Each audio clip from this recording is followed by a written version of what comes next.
નમસ્કાર દર્શક મિત્રો, આપ જોઈ રહ્યા છો IHRTC ન્યૂઝ અને હું છું રિપોર્ટર દિનેશ કુમારસિંહ બાબરિયા ઘેટી.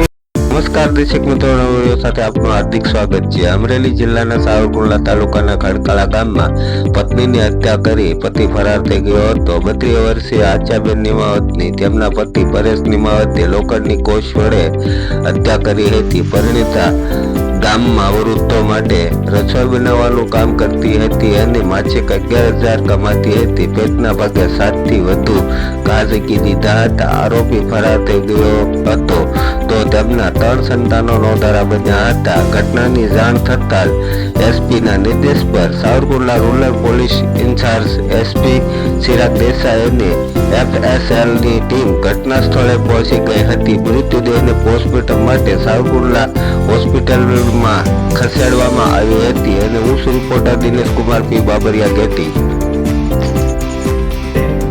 ગત રાત્રિના કોઈ અગમ્ય કારણસર આશાબેનને તેમના જ પતિ પરેશ દ્વારા પેટના ભાગે તીક્ષ્ણ હથિયારથી